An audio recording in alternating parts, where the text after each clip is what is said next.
Hi, I'm Dawn, and I love to explore near and far. I'm not a professional YouTuber, videographer, or editor. I'm just here to share my adventures with you. This summer, I am embarking on a 36-day road trip. Come and join me as I travel dawn to dusk. Come learn the history of Mount Rushmore with me during this beautiful nighttime ceremony.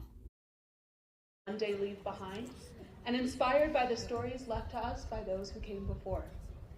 As Americans, we have a responsibility to honor the ideas and institutions of the past and to cultivate the kind of nation we wish to leave to our descendants. A legacy is a gift, an honor, and a duty.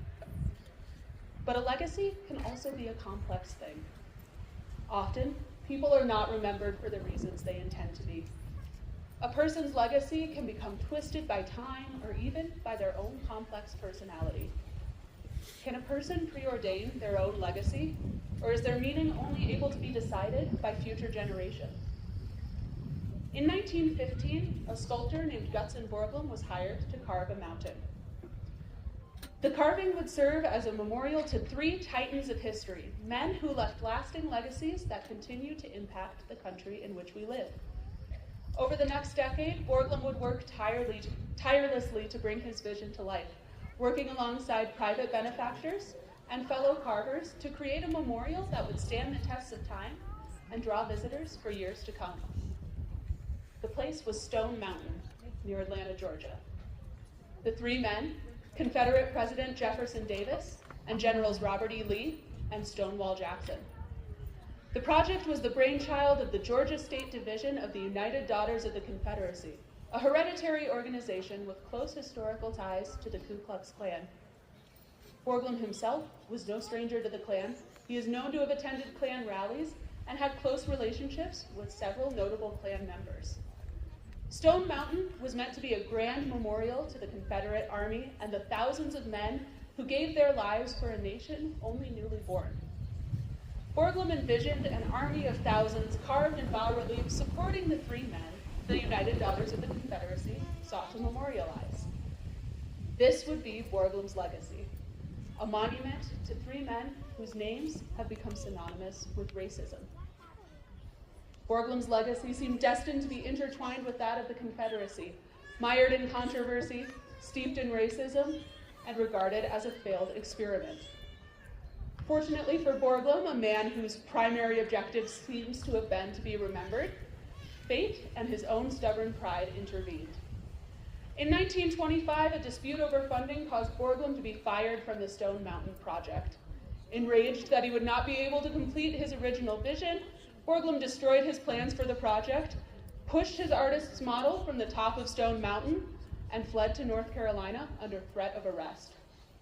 Though Gutzon Borglum is a part of Stone Mountain's story, his legacy was destined to become something far more universal. In the early 1920s, South Dakota state historian Doane Robinson had a vision of the legacy he wanted to create for his beloved home state. He wanted South Dakota to become a tourist mecca, a place people from around the world would visit to experience an entirely unique attraction. He envisioned a grand memorial to the past carved into the granite spires of South Dakota's beautiful Black Hills, and having heard about the project at Stone Mountain, knew just the man for the job. Gutzon Borglum arrived in the Black Hills in 1927. He brought with him his young son, Lincoln. Accompanied by Doane Robinson, Borglum and his son set off on scouting expeditions throughout the Black Hills to find a mountain that suited Borglum's vision. Robinson and Borglum originally discussed carving the rocks along what is today Needles Highway before settling on Mount Rushmore as the canvas for Borglum's next monumental work of art. It would become the work for which Borglum is best known, and an inextricable element of his complicated legacy. The land that Robinson loved and where Borglum would carve his magnum opus had already been embroiled in conflict for years before the first blast sounded on Mount Rushmore. The Black Hills and Mount Rushmore have been considered sacred ground to over 20 indigenous groups from time immemorial. These groups, including the Dakota, Lakota, and Nakota people, were promised the Black Hills with the signing of the 1868 Fort Laramie Treaty, had been systematically dispossessed of their homelands throughout the 19th century. The people who lived in the Black Hills for thousands of years were not consulted about the Mount Rushmore project. This disregard for treaty rights and indigenous history is also a part of Borglum's legacy, a building block of his complicated personality. Borglum was a patriot, a son of Danish immigrants whose dedication to his work was driven by his love for his country's history. It was his idea to have Mount Rushmore serve as a memorial to 4 American presidents, men, Borglum thought, who had had the greatest impact on what the United States of America had become. He was particularly enamored of Abraham Lincoln, so much so that in addition to carving his likeness into Mount Rushmore, he named his son after the man. Borglum handpicked each man he chose to carve onto Mount Rushmore, a testament to his stubborn nature and his fierce patriotism. George Washington, Thomas Jefferson, Theodore Roosevelt, and Abraham Lincoln. These 4 men were chosen for Mount Rushmore based on the legacies they created and the stories that their lives tell.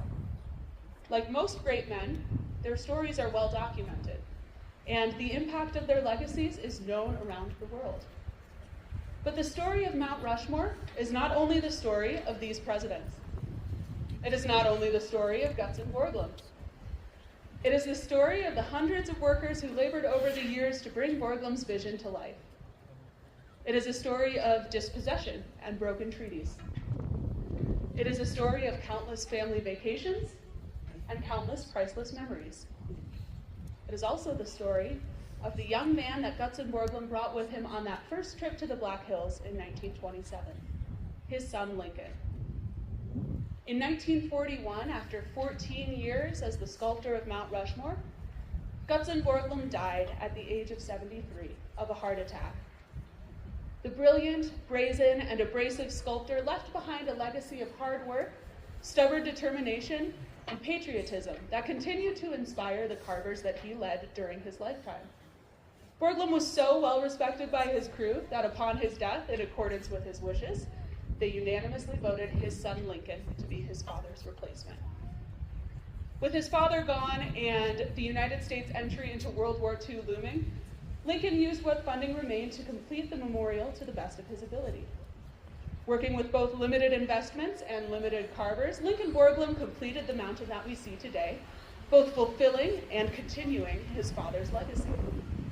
Lincoln would later go on to become the first superintendent of the newly minted Mount Rushmore National Memorial, creating his own legacy as a part of the foundation of the park that you have all come to visit today.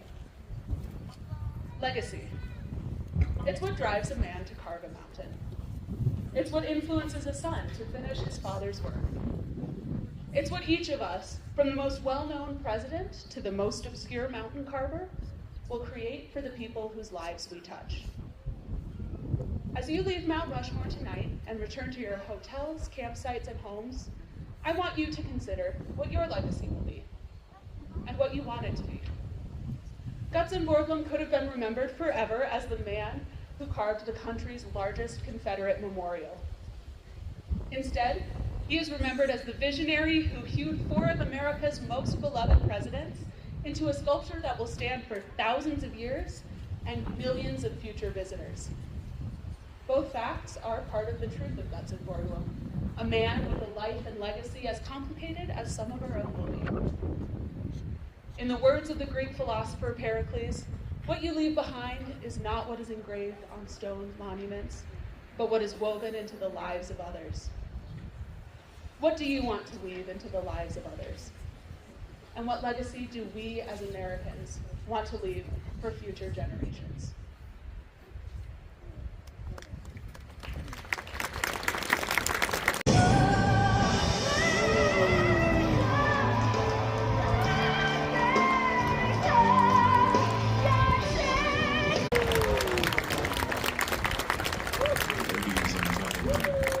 Please rise and join in singing America's national anthem.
hold it. That's cool.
Ladies and gentlemen of the audience, to conclude our ceremony, most of these men and women have never met one another, and yet tonight they are bonded together on stage.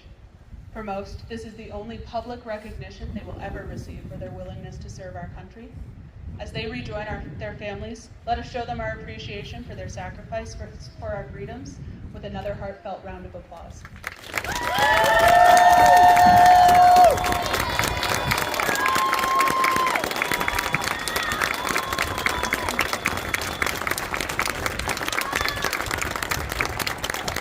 Thank you for your service.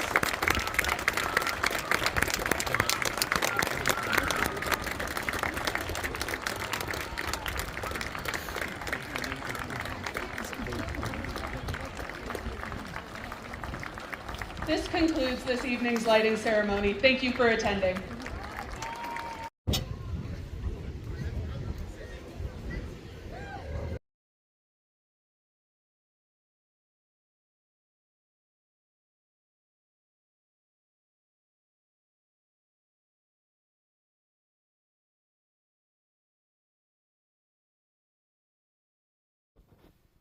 This campground is very dark.